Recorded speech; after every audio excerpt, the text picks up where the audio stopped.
They go, say they go 5 hours before voiding again. That second void is going to somewhat reflect the drug level in that person's body for the time between the two voids. Yes, as well as the previous use, yes. Well, there's contamination from prior and what's still there, correct? Correct. I wouldn't call it contamination, but I would call it continual elimination. Now, if we go from, say, 7:30, we got a void at 7:30, then we got another void shortly after death. Say, let's use hypothetically 12. That autopsy urine is pretty much going to be an average, a level between 7:30 and 12, isn't it?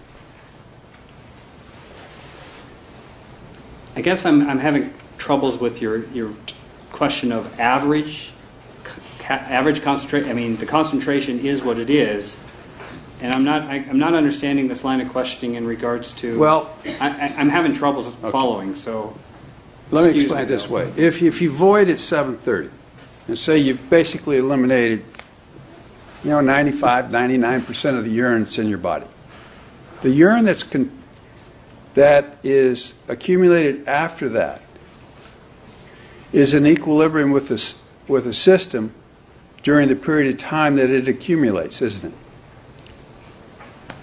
I don't understand the question.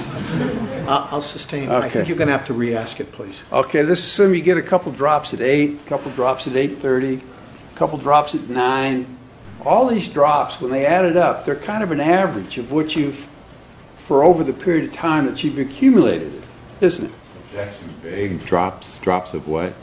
I think the We're talking about characterization- Well, just a moment, please. I think the issue of drops and averages is vague and ambiguous. Re-ask, please.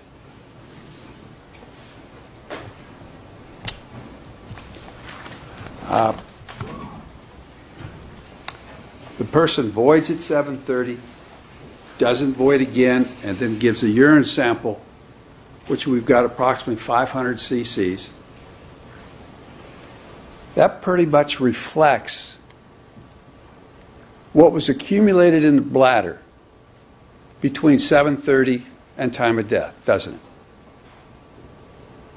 if you assume you're hypothetically voided and cleared out his bladder at 7:30, so 7:30 to time of death, yes, that autopsy urine that was collected is reflective of his last void to current time, yes. Okay.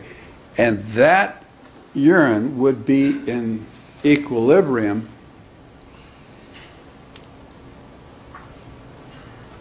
with his blood, wouldn't it? How? Isn't there a ratio between urine and blood?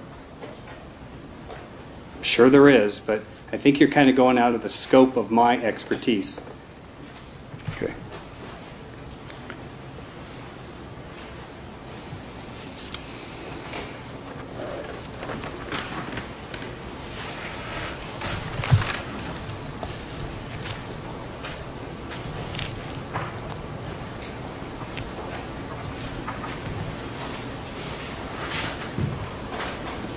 So, based upon these urine test results of the seen urine and the urine accumulated at autopsy, you have no idea when that person would have had the higher midazolam level in his blood.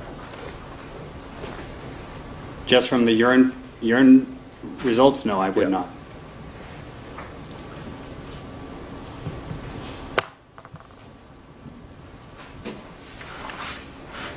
And would it be accurate that you can't tell that on the urine results from the scene versus the urine at autopsy for propofol also? That's correct. So urine testing means nothing. Urine testing basically is a reflection or a history of accumulated drug in there. Okay, but it means nothing in your overall analysis. Well, it has certain meaning to it, but an actual quantitative meaning is a little sketchy. You didn't analyze the gastric contents for midazolam either, did you? Correct. And you didn't analyze for lorazepam. Correct. Now, midazolam, that doesn't come in oral form, does it? No, it's injectable only.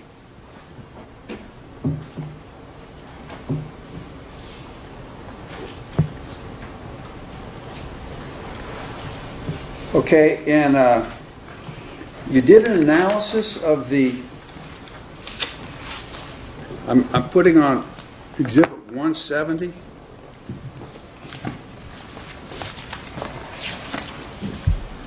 You did an analysis of the IV that was found on the, is that the IV that's found on the pole? I think that was described to me as that. It was the IV assembly. Okay. Is it that IV line there? In people's, Is that what's analyzed in, is that what the Exhibit 170 is designed to depict? Objection. We didn't respond to the scene. We'd stipulate, Your Honor.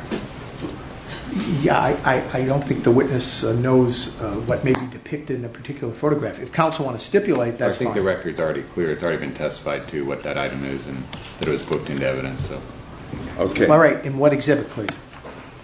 Because we got a photo. That's not. We got a photo here. I'm marking a new one, HH.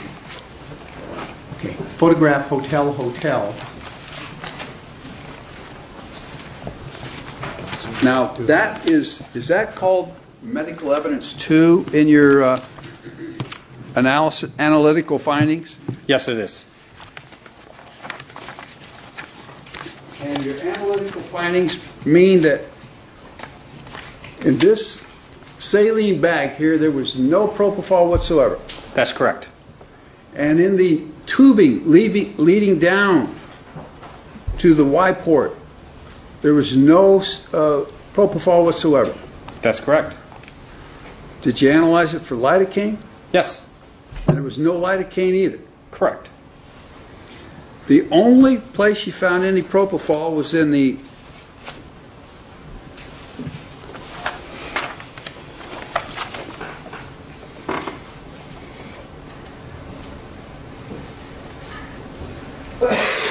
lower portion of this Y tubing and the syringe.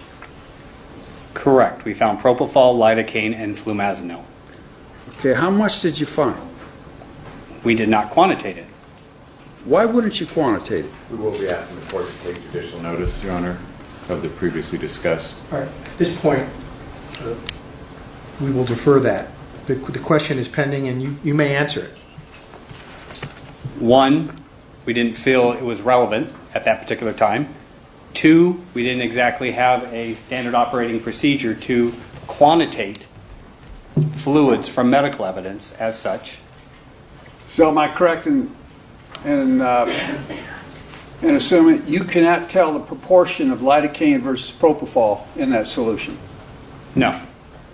And That's a double negative.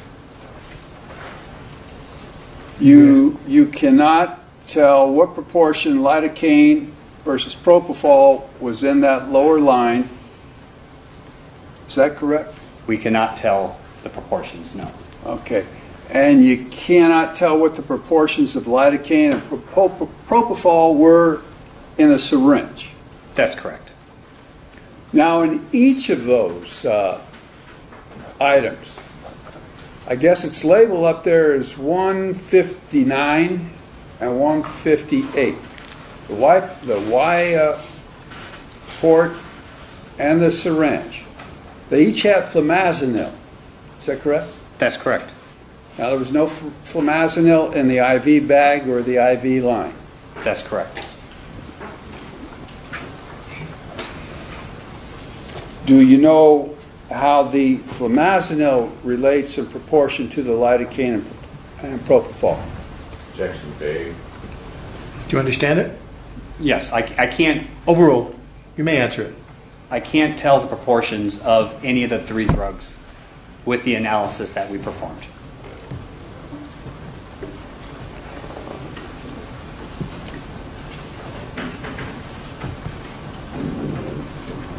In the syringe, there was a limited amount of solution. I believe you testified 0.17 grams.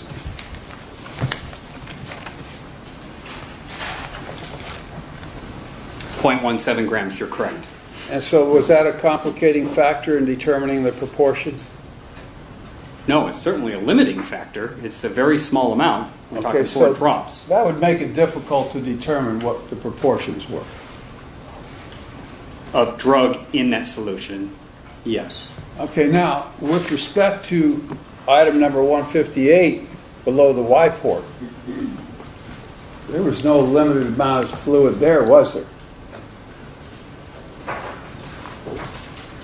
Objection B. Do you understand it? I do. Overruled. You may answer. The quantity of fluid it was 0.47 grams or mils that was in the Y connector leading all the way through the short tubing. That was plenty enough to analyze for proportions, wasn't it? Quantity-wise, probably. Okay. There was another medical evidence 1. That's a syringe.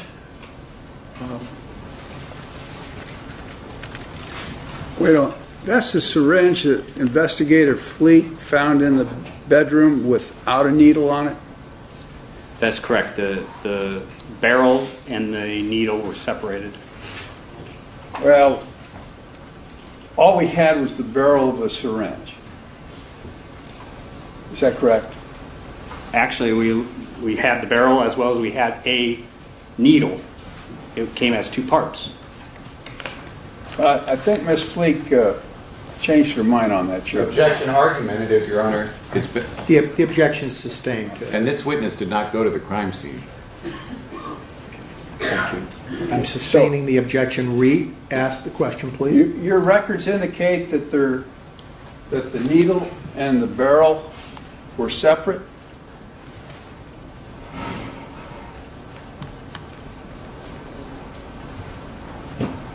The notations that I'm taking a look at right now, barrel with plunger and needle with cap. So that, your records indicate that barrel and plunger had a needle with them? Yes. Flanagan, you let me know when it's convenient. I don't want to interrupt your flow, but give me an idea. This is fine. Is it all right? Yeah. May I see counsel for just a moment? Let me turn on the lights, please.